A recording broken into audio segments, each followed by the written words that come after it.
Mga kapuso, pito ka balay sa Tigbawan, Iloilo ginhalitan sang storm surge nga tugas ang Bagyo Uwan. Pila pagid ka mga balay sa iban pang coastal barangay sa Banwa nagubaman. Si Julius Bilacaol nakatutok.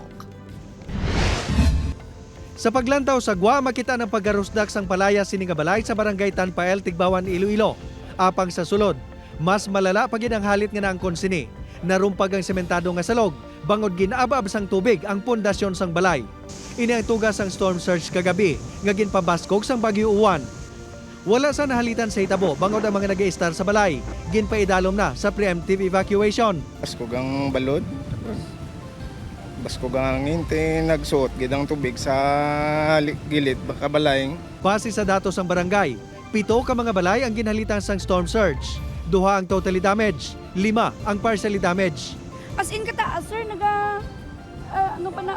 galapaw pa sa sa kita mo na sir, ang daw semento, galapaw, gasaka pa sa taas gid sir. Problema sang barangay ang mabaskog nga balod sa ila coastal area. Mga 30 anyos ang nakaligad. Ang hunasan ang masobra pa kuno tunga sa kilometro nagikan sa mga pamalay. Apang subong, daw ka subong ngayara na ini sa ila ugsaran. Dito pa sir kay may tiyanggi pa kami kauna sa baybay. Si tatay ko may kapiyan.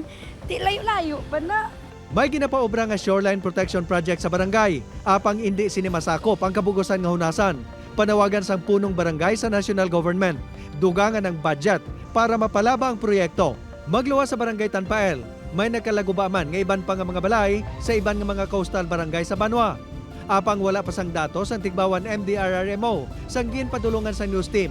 Tungod hindi pa kompleto ang report sang kabarangayan. Upod kay Cirilo Rendoque, Julius Bilacaol. 1. Western Visayas.